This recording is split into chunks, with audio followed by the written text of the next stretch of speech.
Welcome from Sylhet. আসসালামু আলাইকুম, this Tanvir Rahmatullah and welcome back to my another blog. So আজকে আমরা চলে আসছি চায়ের রাজধানী খ্যাত সিলেটের শ্রীমঙ্গলে। সারা রাত জার্নি শেষে আমরা ভোর 5:30টায় শ্রীমঙ্গলে পৌঁছাই এবং শ্রীমঙ্গলে পৌঁছেই আমরা চলে যাই সিলেটের বিখ্যাত পানসি রেস্টুরেন্টে। শ্রীমঙ্গলে নেমেই অধিকাংশ টুরিস্টের প্রথম গন্তব্যই হয় এই পানসি রেস্টুরেন্ট।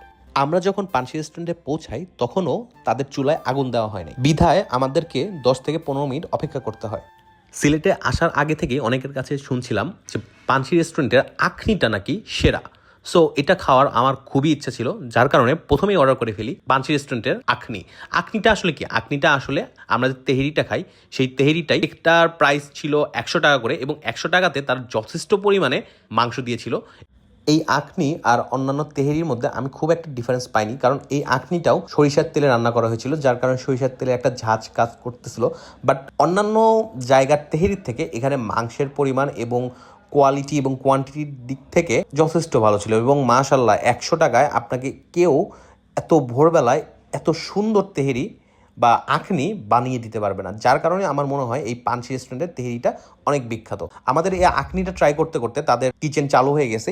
এবার তাদের পরোটা এবং পরোটার সাথে তাদের আরেকটা বিখ্যাত আইটেম যেটা হলো খাসির নিহারি, সো সেইটা ট্রাই করার পালা। এছাড়াও তাদের আরও অনেক কিছু আইটেম আছে, যেরকম কলিজা ভুনা আছে, পাশাপাশি ডাল আছে, সবজি আছে। সো আমরা সবগুলো আইটেমই ট্রাই করার চেষ্টা করেছি।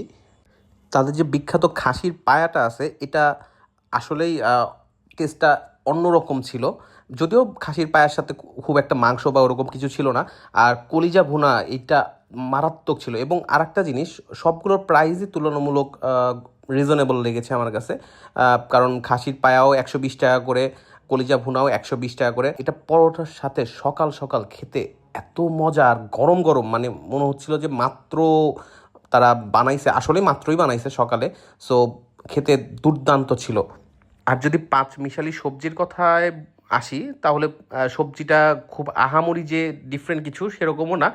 সেম গোস টু ডাল, মুগ ডাল যেরকম আমরা ঢাকাতে খাই ওরকমই, খুব একটা ডিফারেন্স নাই। তবে প্রাইস এবং কোয়ান্টিটি যথেষ্ট ভালো ছিল। আর পানসি রেস্টুরেন্টের মধ্যে যদি আমাকে বলা হয় যে আপনার সবচেয়ে ভালো লেগেছে কোনটা, তাহলে আমি নির্দ্বিধায় বলবো আমার কাছে আখনি আর এই খাসির পায়াটা দুর্দান্ত লেগেছে। আপনারা নির্দ্বিধায় এই দুইটা জিনিস ট্রাই করতে পারেন। আর এদের সার্ভিস এবং কোয়ালিটি সব কিছুই অন্যান্য যে কোনো রেস্টুরেন্টের থেকে খুবই ভালো। আর শ্রীমঙ্গলের মূল আকর্ষণ চা, আর চা খাবো না তা কি হয়? সো চা দিয়ে শেষ করলাম আজকের এই ব্রেকফাস্ট শেষেই আমরা বেরিয়ে পড়ি নেক্সট অ্যাডভেঞ্চারের উদ্দেশ্যে। তখন বাজে ভোর 7:30।